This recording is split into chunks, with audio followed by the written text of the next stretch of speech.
Hello everyone, Markystal here, and today we're going to be doing an impressions video of the second episode of Sword Art Online Season 2, Ice Sniper. So let's get this started. My overall impressions of the episode, if I had to say, were that it was pretty good in all truth. The episode was pretty interesting. I mean, it had plenty of action, that's for sure. It was actually almost all action, with very little breathing room in between in all truth. Although the thoughts and characters and all the stuff that was going on was pretty interesting, to be honest, because they were like really carefully choreographing all the little things they were saying, seeing no one strategizing, having to convince them. Although there were a few little bits of the episode that kind of aren't sitting that well with me. Namely, the action, oddly enough. I mean, I'm not going to say that was bad. It was actually pretty awesome. The issue I had was that they didn't pace it out very well enough. Once it began, it was kind of like a huge roller coaster that just kept going and going and going. And by the end of it, I really couldn't really keep up with any of it. By the end of the episode, I was like, whoa, what happened to the episode? Which, well, could be considered a good thing. At the same time, I would have preferred it if they took their time a little bit more to let us contextualize all that action that was going on. Because it was really beat to beat to beat to beat to beat in every single moment. And I don't think that's a very good way to pace it. At the very least, it didn't leave me as, well, jaw-stricken or anything else that you want to say about it, like the episodes and action of Sword Art Online Season 1 did, at the very least.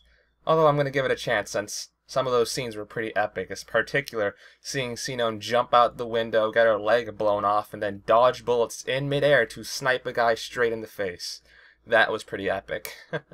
Aside from what I've mentioned, the only other thing that was kind of weird throughout the episode was Sinone's situation with taking the game so seriously.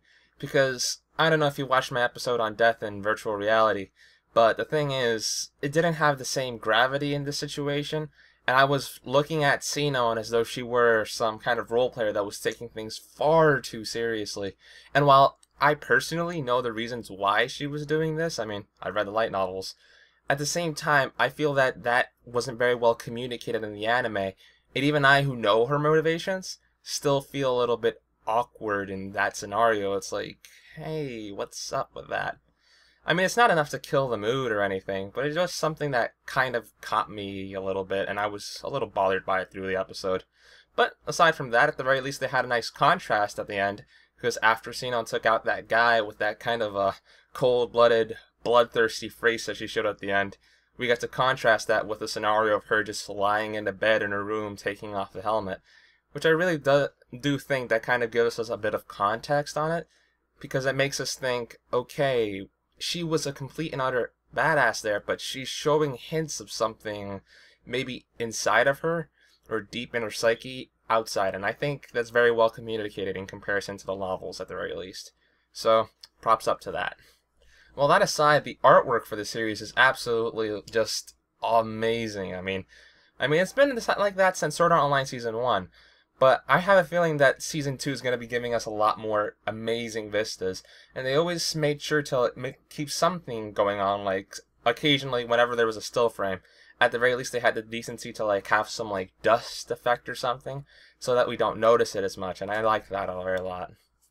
So what else can I really say about the episode? Sinone is a complete and utter badass. That much I can say. Although, I would have preferred it if they didn't have to give us so many June shots on her ass in order to communicate this. Oh, so tasteless.